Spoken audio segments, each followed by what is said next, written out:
shape and size of an antenna is a function of its purpose. But whatever its physical form, it is designed to transmit and receive electromagnetic waves.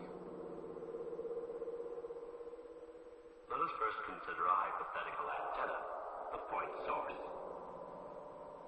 From such a source, energy radiates outwards in all directions. Let us examine this process more closely. The radiated energy can be represented by a traveling waveform of this shape.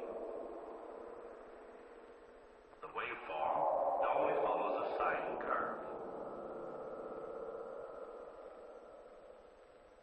We will consider one complete cycle of the wave. It is defined as one wavelength. We can relate the wavelength of the radiation to the antenna which produced it. An antenna which accommodates half a wavelength is the simple dipole. If we feed a signal to this antenna, an electron flow will be set up within it. The electron flow first produces a maximum concentration in this direction, reverses, then produces a maximum in the opposite direction. Flow reverses, maximum. This cycle repeats itself at the signal frequency.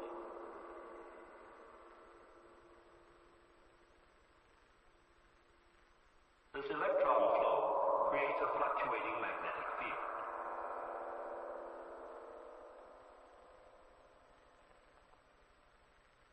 Let us relate the direction of this field to the electron flow. As the electron flow reverses, the magnetic field is at a maximum, and the lines of force are in this direction. When the flow stops, the lines of force collapse. As the flow reverses, the field again reaches a maximum. The lines of force are now in the opposite direction.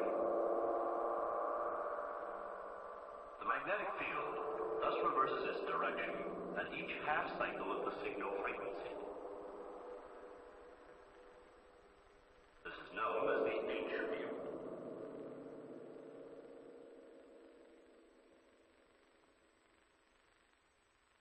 The strength of this field is proportional to the amplitude of the current standing wave. This current standing wave is 90 degrees out of phase with the voltage standing wave. At this instant, the antenna has a positive voltage at this end and a negative voltage at this end. When the voltage builds in the opposite direction, the polarity reverses.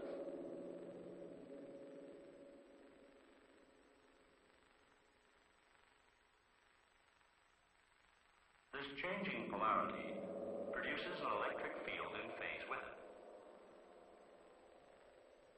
When the voltage is of this polarity, the field is in this direction.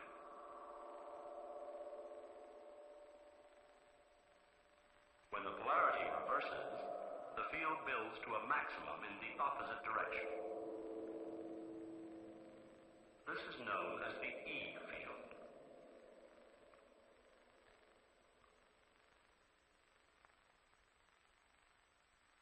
The E and the H fields thus build and collapse 90 degrees out of phase with each other and constitute the antenna's immediate field.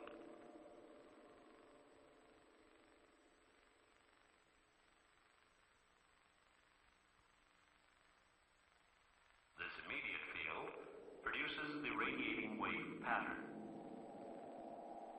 From the antenna, we can visualize the radiation as a series of grids propagating outwards.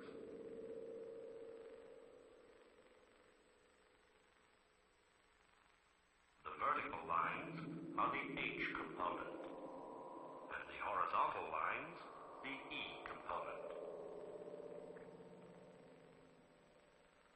Notice that the lines are at right angles to each other.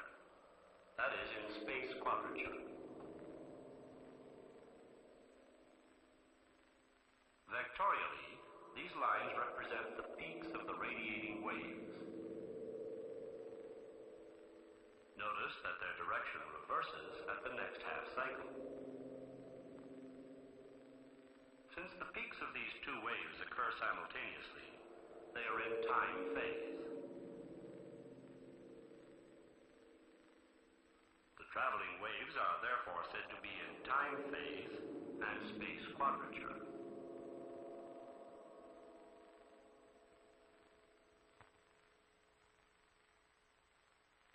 The polarity of an antenna is determined by the plane of the E field.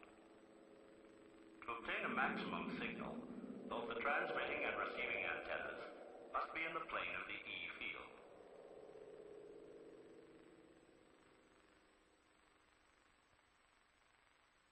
The direction in which the E and the H wave pattern propagates is determined by a simple rule. To apply this rule, we use any two vectors. Imagine a corkscrew action. If we turn from the E vector to the H vector through the shortest distance, the screw has advanced in the direction of propagation. This is known as Poynting's vector rule. In the next half cycle, the E and H vectors reverse. Applying Poynting's rule again, we see that the direction of propagation is unchanged.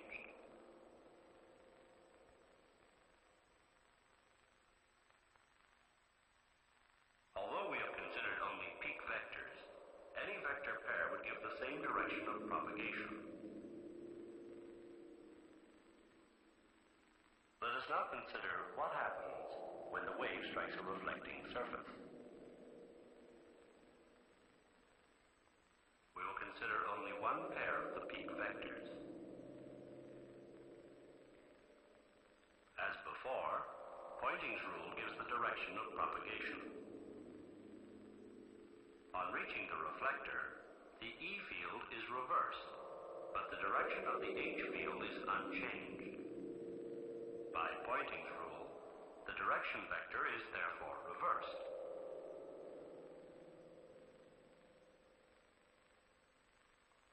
The same process occurs for each successive pair of vectors. The direction of propagation thus reverses when the wave strikes a plane surface.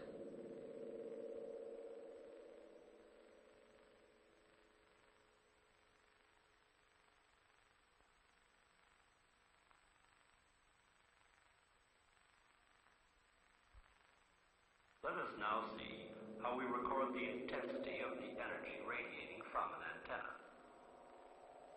First, we sample the signal strength at various points.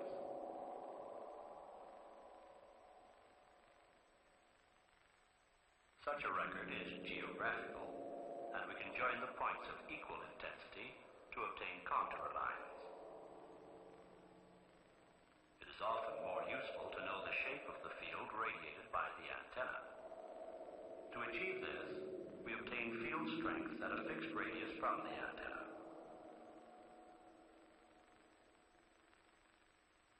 We now use a vectorial presentation to give each reading a magnitude and direction. To plot this, we use a scale of circles. Along this line, the field strength on the selected radius is 3.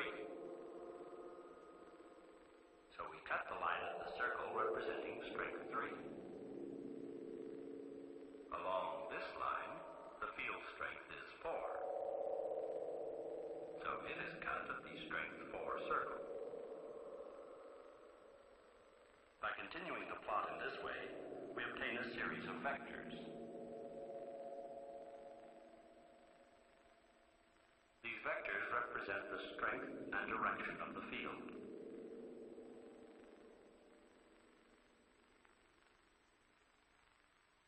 Joining the tips of the vectors, we obtain the antenna's polar diagram. The complete polar diagram is three-dimensional, and it enables us to visualize an antenna's radiating characteristics.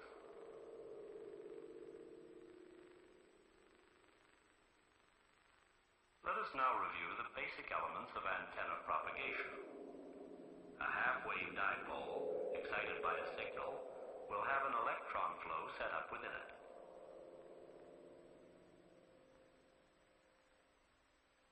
This movement of electrons creates two fields. These fields, building and collapsing in time and space quadrature, form the antenna's immediate field. This immediate field produces the radiating wave pattern.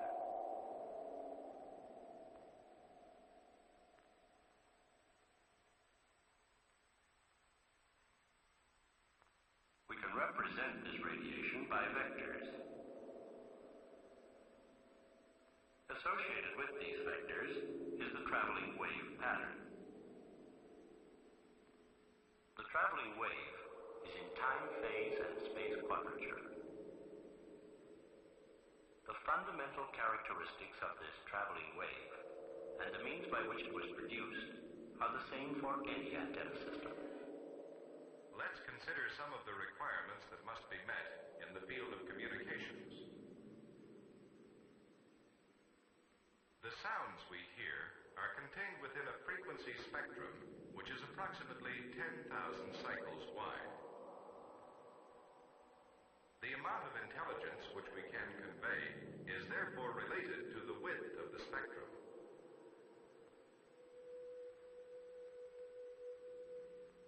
This simple 500-cycle tone can be represented mathematically by a sine wave.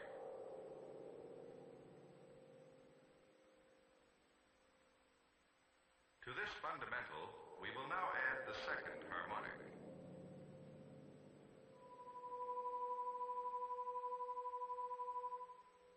The change of sound is caused by the modification of the wave shape.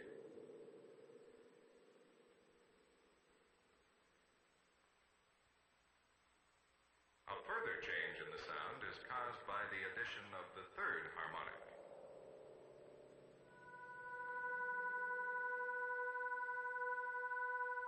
The waveform has again been changed. Each increase in spectrum width increases the quality or intelligence conveyed by the sound. If we play a 500-cycle note on a saxophone,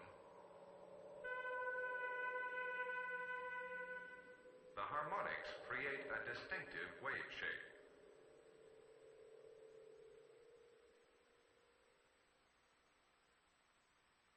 If the same note is played on a flute, we obtain a different harmonic pattern.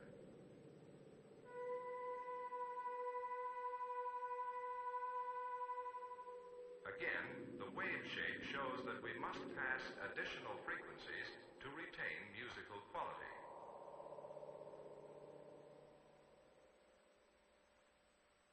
It is the harmonics which identify different musical notes.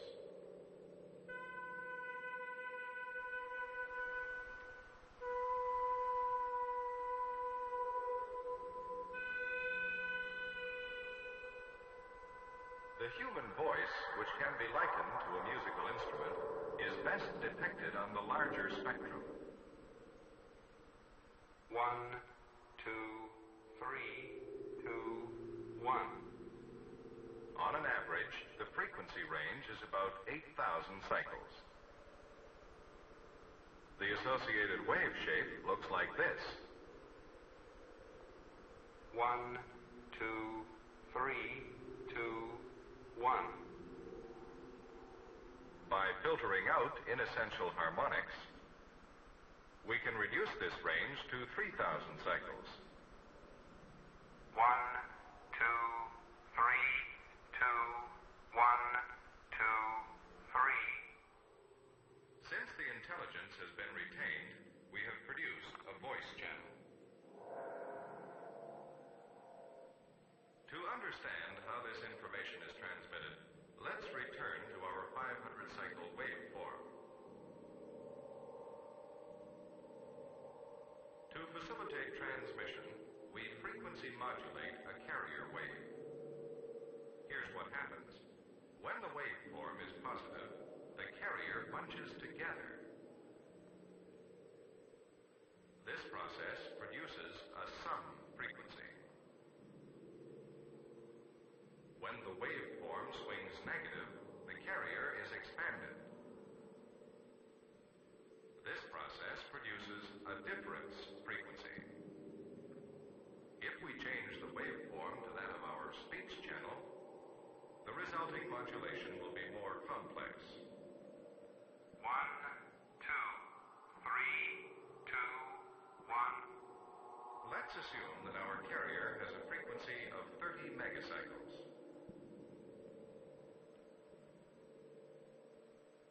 The modulation process produces sum and difference frequencies. 1, 2, 3, 2, 1, 2. This block represents one channel of information. In practice, it is desirable to widen this range so as to transmit and receive a number of channels of information. This requirement is not achieved with the simple dipole. This antenna has a high efficiency at a spot frequency. That is to say, a high Q. To increase its bandwidth, we must lower its Q. This process is known as broadbanding. Let us see how it is achieved. In the VHF region, we can fold the dipole or change the rods to current sheets. In the UHF region, the upper element can be replaced by a capacity hat and the lower element by a cone. This antenna has directivity and broadbanding, but has less gain than a simple dipole. The squirrel cage antenna overcomes this limitation. It is usually mounted as a vertical array. This antenna concentrates power and provides high gain as well as broadbanding.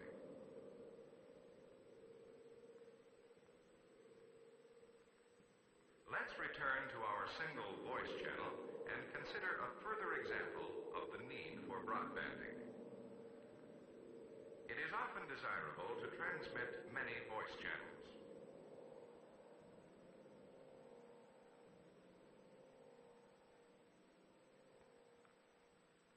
The electronic compounding of all these voice channels produces a baseband signal which may be many kilocycles wide.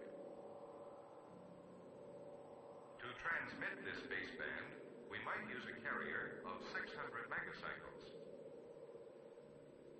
Again, sum and difference frequencies are obtained. Each block represents a carrier being modulated by many voice channels. Broadbanding in this region enables us to handle a number of carrier frequencies. As before, we must lower the antenna's Q to achieve this broadband requirement.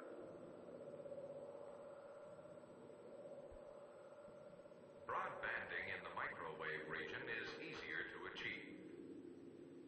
Because of the smaller wavelength, our dipole is physically smaller. And we can lower its Q by increasing its rod diameter. In this form, the antenna is very inefficient because it affords a very small capture area for reception. By adding a reflector, we can restore our high-gain broadband requirement. Some installations use flared horn and lens systems. Others use large high-gain dishes. All these antennas have a greater bandwidth and higher gain than those used in older HF systems. Broadbanding thus permits greatly improved methods of communication with increased flexibility.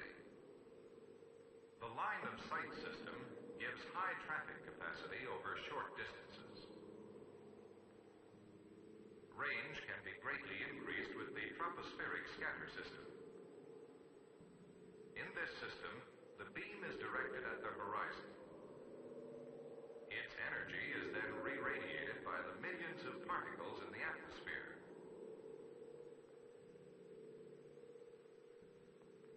This re-radiated energy is picked up by high-gain dishes. Even greater range is possible with the ionospheric scatter system. A powerful beam is directed at the ionosphere. Reflection occurs, and the reflected energy is then picked up in the target area.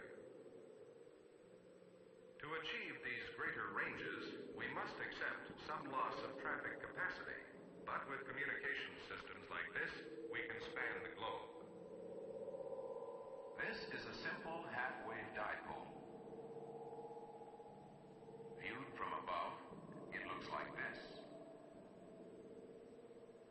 And we can represent its radiation pattern as a series of expanding circles.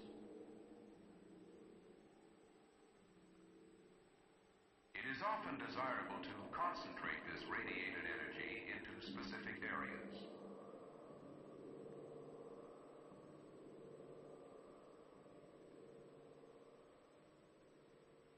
In other words, we wish to make the antenna more directable. To see how this is achieved, let us return to the omnidirectional pattern. Here, red represents the positive peaks and blue the negative peaks. The distance between two peaks of opposite polarity is 1/2 a wavelength. We will introduce a second dipole spaced 1/2 a wavelength from the first.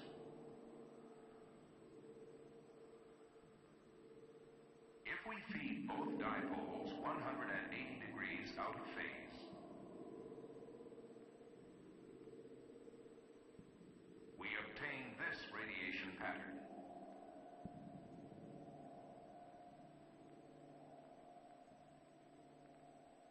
In the plane broadside to the antennas,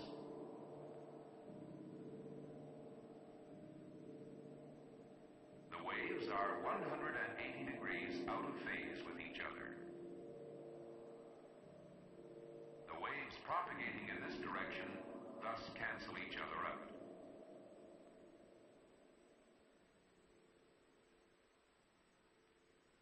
Useful propagation has thus been achieved in two directions, by feeding the dipoles 180 degrees out of phase. If we feed the dipoles in phase,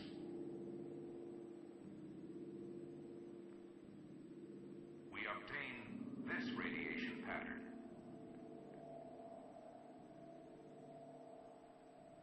This time, waves in the plane of the antennas are out of phase.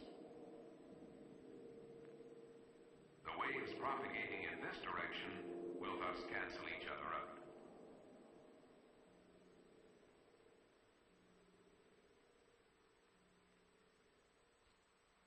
By feeding the dipoles in phase, we again achieve useful propagation in two directions.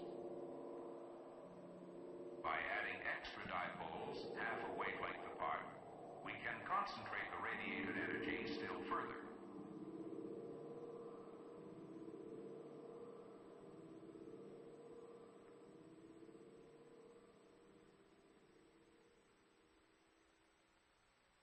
Let's now review how bidirectivity is achieved. A single dipole with its omnidirectional radiation pattern produces a donut-shaped polar diagram.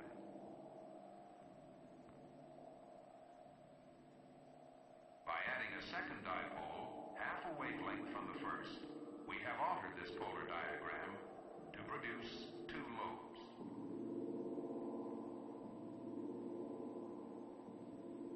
By increasing the number of dipoles, we have sharpened these lobes. To aid this presentation, the antenna size in relation to the polar diagram is greatly exaggerated. These bidirectional qualities are thus produced by spacing dipoles half a wavelength from each other and feeding them in phase or out of phase.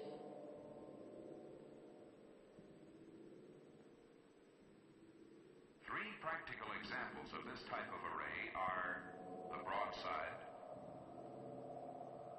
the collinear array, and the end-fire array.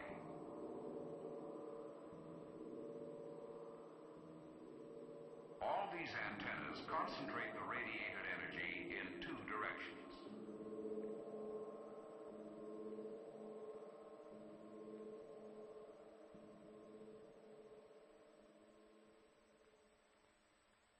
In some cases, however, it is desirable to concentrate the radiated energy in one direction.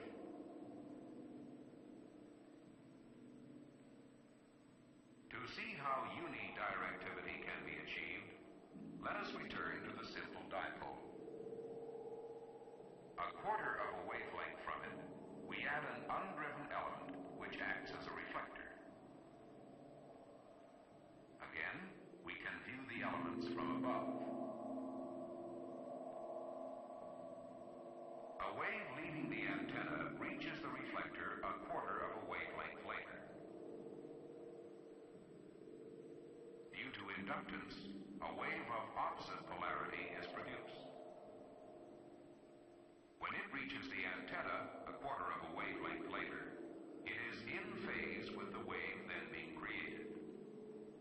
The resulting radiation pattern looks like this.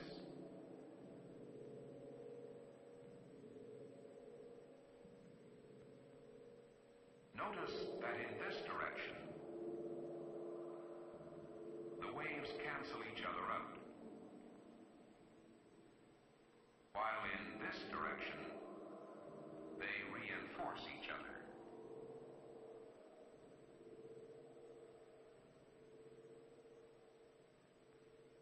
Unidirectional radiation is thus achieved by adding a reflector a quarter of a wavelength from the dipole.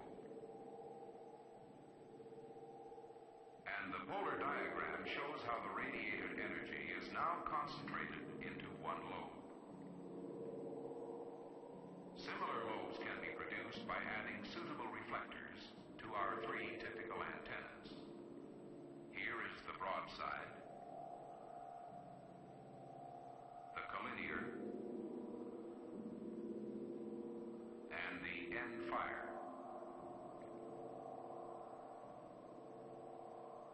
The upper VHF region sets the practical limit to this type of array. It is more convenient to control the radiated energy and narrow the beam width in the microwave region. Because the microwave region is close to that of visible light, we can now use optical principles to solve our radiation problem. Let's briefly review a simple optical principle. Here's a plane surface. Light, striking it at this angle, will be reflected at an equal angle. If we arrange a number of such reflecting elements so that the reflected rays emerge parallel to each other, our reflector becomes a parabola. All path lengths from the focal point will be equal.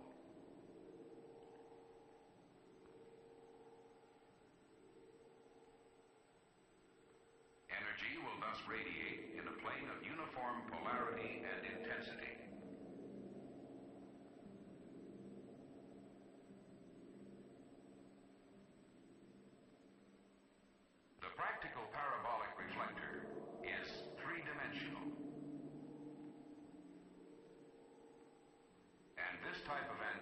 concentrates the radiated energy into a single lobe. It thus provides maximum directivity for transmission, with good capture area for reception. Other antennas can be derived from the basic parabola, such as the parabolic cylinder, the orange peel paraboloid, and the cosecant squared antenna.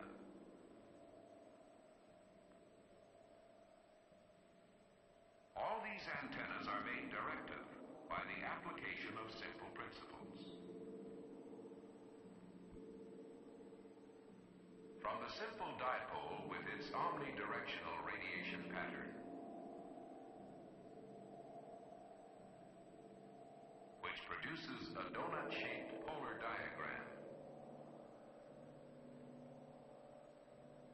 we can arrange the feeding and relationship of additional elements to change the radiation pattern.